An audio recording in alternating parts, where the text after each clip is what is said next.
Jeez Louise. No matter how much I look back and try to figure out how I got here, it really doesn't make any sense. I, like many of you, researched the research.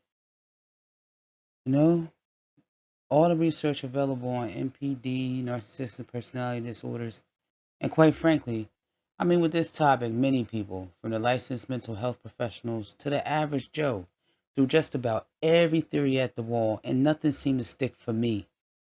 I couldn't seem to get my aha moment. Yes, I'm aware we all are very unique individuals and our experiences will differ. What's that cliche? Different strokes for different folks, right? I recall my irritation at the regurgitated phrase of narc survivors having low self esteem. I never had low self esteem. I recall some New Agers stating, "You attract what you are," referring to some universal law. No way in hell am I anything like what I experienced once these vessels' mass fell off. I've never lived my life plotting and planning on others to achieve anything for myself. I can assure you, I always have the best intent when pursuing happiness. So what could it be? Why did I go through 11 years of back-to-back emotional and mental abuse? In order to answer that question, I would need closure. More importantly, truth. And if you had an encounter with a narcissist, then you know your chances of getting closure or truth from them are slim to none. This is my story. Recently, I was in separation. We were together for 4 years. He left me but kept coming back around, and I admit I was okay with it. A girl has needs. However, there were no talks of reconciliation. As a matter of fact, he was steadfast in stonewalling me if a mere mention of what occurred was brought up. So for 9 months, it was a superficial conversation and a rendezvous if I allowed it. I couldn't even call it friends with benefits due to the toxicity surrounding every interaction. Every conversation eventually would have some disrespectful request for some good crop up. I wouldn't dare provide an example for you. Just think of your sleaziest statement, a sleaziest statement a John would say to a $2 hoe and run with that, which that alone would create an argument and keep me wanting to keep him far away from me. Nah, you not coming back under my roof moving like that. That's what I used to tell myself. I know my value and my worth. And then there was one time he did too. But I believe this was part of the devaluing. Now, after 9 months undergoing that crap, I had my enough. I decided to untangle all financial ties and let him be for the streets since that's where he wanted to be. In doing so, I came across some disturbing info. I found out he started another relationship when he was living with me. It was around midnight when I discovered this. So, needless to say, I was up all night with many past occurrences supporting this newfound information racing through my brain. One incident in particular from last year when we both agreed we needed to talk and left the house to get a change of scenery to discuss our estranglement. We've been arguing way too much. As usual, I was doing all the talking. He was simply letting my words go in one ear and out of the other. I was interrupted by an incoming phone call that was ringing through his car's speakers. See, his job required him to be on call, so I was used to him breaking from routine and answering his phone for work. This time was different. He and I simultaneously glanced at the caller ID displayed on his dash. There was a woman's first name and his company's name after it. No biggie. I asked if he was going to answer it. Normally, he would always answer. He never ignored a company call since I've known him. He said, "No, you're talking." Now, any other time, he didn't give a rat's ass if I was talking or not. So what made this different? I sighed and I kept on speaking. But then another call came through and it was the same caller. I then said, "Back to back calls. It must be urgent. Pick it up." He said no. Now, immediately in my mind, I said, he's effing with this explicative. Oddly enough, as if he heard my thought, he said out loud, I'm not effing with her. I then told him, I never said you were, but I damn sure thought it. I said, you heard my thought? He played me off and then proceeded to address some of the previous stuff I brought up. So now I know he was seeing her for over a year, which means he was living with me when he courted her. I was absolutely livid because I endured all that emotional and mental abuse during the separation. Assumed he'd get over whatever it is he was going through, and we'd either reconcile or at the very least be friends. In reality, he just gave me his ass to kiss for 9 months. Why would he keep coming around? If he had a whole new boo, why go out of his way to torment me? I had to confront him. I hopped in my car. I drove 45 minutes to outside of where he was staying. I woke him out of his sleep with a phone call. When he answered, I said, you're not up yet? Well, I'm outside. And even if you decide to roll over and go back to sleep, I'll be here. I'll be right here. To my surprise, he came out rather quickly. I noticed he was like a brand new person. I didn't recognize any of his mannerisms. His walk was different. His whole stilo was different. It was as if he was a complete stranger. It was eerily alarming. Yet I dismissed it. I asked him about her. He denied it. I showed him a picture of the two of them hugging. He squinted his eyes as he reviewed the picture. He says to me, it's just a picture. I take pictures with lots of people. Now, even being facetious and stating, next time I take a picture with someone, I have you tagged in it. Ooh, I looked at him without saying one word. My look let him know he better not spout one more drop of that BS. Oh, you better believe it. He shut up. I said to him, this is the behavior you displayed that had your exes acting like a fool? Now, you know I don't conduct myself like that, but I can see why they did what they did. I then told him that I know she's the same woman from a year ago. I asked him, why didn't he work his magic on her? I mean, he was in my house in a year after we met. He then got irritated at me and stepped back. To make a long story short, nothing but lies. That's all I got. Nothing but lies. He couldn't even look me in my face. It was only when I told him he wasn't a man because he couldn't look me in the face that I have his undivided attention. He then asked me, was that all? I told him no.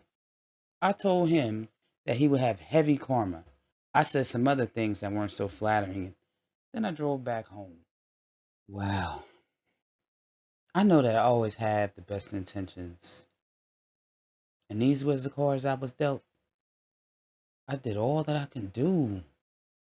I cannot even cry. I cried so many tears throughout the years. I cannot even cry. Well, needless to say, I was exhausted and I went to sleep. I could not make much sense on why. Why did I have to endure such hardship from narcissistic abuse? And for so long, I had so many unanswered questions. Hmm. Well, luckily for me, I mean, it's even beyond luck. I'm blessed because my divine team is so clever that in my dream, the dream they gave me, they objectified these vessels like they all objectified me. I never dreamed I was in another country before, but in this dream, I was in a war-torn desert-like environment, which indicated to me that this was a spiritual battle. To give you some context, I was a bit of a tomboy. I had this bike when I was young. It was my favorite bike ever. It was called the Spoiler. It was silver and shiny. I used to ride this bike over sand dunes and race the neighborhood kids. It was truly my prized possession as a kid, in which I truly loved it. My dream began with me having that bike frame. I loved that bike so much that I was elated just to have the frame, with pure intent to get the wheels eventually. The bike frame represented an ex-covert narc that I was in an ultimate commitment with. The first 5 years, I was blissfully happy. I could see no wrong, no fault in him. No matter who came up to me with negativity towards him, I was just like that blind mouse you see. It was not my bike frame. He loved me and I loved him. So anybody who was bringing any negativity, any suspicions, any doubt, anything, it could not. I mean, complaints, warnings, it fell on deaf ears. In my dream, I coveted this bike frame. Although this bike frame, it didn't have any wheels, and where could I go without wheels? But anyway, the ex covert narc was 9 years younger than me, without much life experience. I mean, I was 32 and he was 23. He mirrored me heavy. Whatever I liked, he loved. He was so charismatic. He had a beautiful smile that was contagious. You'd find yourself smiling too. He played his part well. We did things like dress up for Halloween and attend social events together. This relationship was before my awakening. It actually was the prerequisite to it, but that's a whole nother video. Given our age difference, he did not have any resources. I was the financially stable one. So I ended up helping him get a job and inspired him to dream and formulate future goals. I even had to throw a couple ultimatums his way to keep him driven. I was fully vested in him. I knew my return would be great. Mm, well, after 5 years of bliss came 5 years of pure hell. I mean, he kept me in a constant state of superwoman. I was always saving him from difficulty and problem solving for him. I made him the center of my world. One day I looked in the mirror and I was shell shocked at the image staring back at me. I didn't recognize myself. I was frumpy and haggard looking. It scared me. I lost myself. I didn't know who this was. Just to touch base on on the demise. Uh, he had a baby. He had a baby mom. Yeah, he got another woman pregnant. He broke up with her and found a fiance too. I didn't see it coming. I was devastated. I went through death while I was still alive. A baptism by fire, if you will.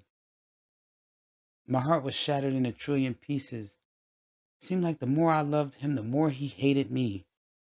No, I'm not exaggerating. He literally told me he hated me and always hated me. And you know what? I believe him. I believed him then, and I believe him now. He didn't have the wills, life experience to truly lead and take us place. Back to the dream. So in my dream, I love this frame.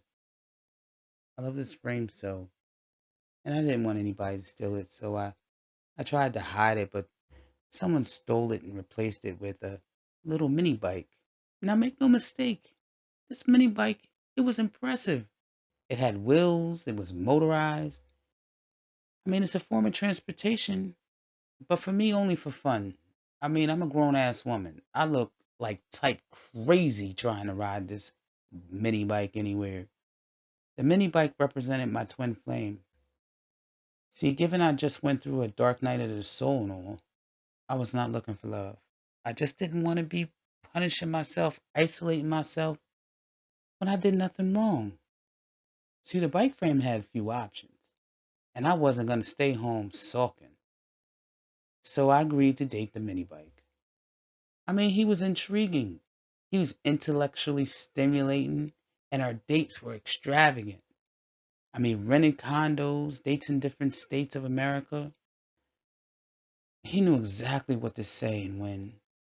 I mean, we both didn't really want anything from each other than our time, and we appreciated every encounter. He was spiritually gifted with psychic abilities. He would know about people without ever meeting them. He proved it to me on several occasions. It weirded me out at first, but it didn't scare me off. It was only when we were like 1 year in our situationship that things got strange. He became obsessive in the 5D. He was invading my thoughts and projecting intrusive thoughts. After a while, I began to get scared and I prayed unceasingly for the soul ties to be cut, severed. It became unbearable. I remember picking up the phone and pleading with him to stop. He claimed he couldn't stop, that he couldn't control it. I don't believe that. Even to this day, I don't believe that. Anyway, he would tap into my thoughts and I would know what he had access to. And it was insane. I felt so violated. I never fathomed that people could truly do those things. After 2 years of being psychically stalked, he passed away due to an illness. I mean, I had mixed feelings, as I did not wish anything to happen to him, and I was devastated he passed away. I was relieved because I no longer was sharing my thoughts and consciousness with him anymore. I mean, I'll do a more in-depth video on that in the near future, but back to the dream. So this mini bike didn't get stolen. It just was something that was given to me by a thief, and I felt like it wasn't mine, and I didn't want it anyway. So in my dream, I found myself riding in this golf cart sized car. I was in a different location too. This car was candy apple red, comfortable, and much better than any bike. I was in a large parking garage, and I just parked my car. I got out the car, I looked back at it, admiring its beauty, and then I walked away. I almost got out of the parking garage, but I heard a large, or should I say a loud crash, and instantly I knew my car was hit. I walked back and noticed I was right, but I didn't care. I just left the scene and didn't give a damn that the car got hit. Well, this golf cart sized car was equivalent to the Dark Empath. That car was not safe, and I wasn't emotionally safe with the Dark Empath. I had to let it go. I had to let the car go and the Dark Empath go too. Now, in a nutshell, my divine team provided me with answers to questions that were beyond my human comprehension. I realized that I'm also a vessel used to help and love. I realized that I've been blessed with a divine purpose, and I look forward to helping others heal from narcissistic abuse. My estranglement with the Dark Empath series goes more in depth on their tactics and our healing. I implore you to check it out. Nothing is coincidence. We go through life's trials and tribulations for a reason. I thank you for listening. Love and respect.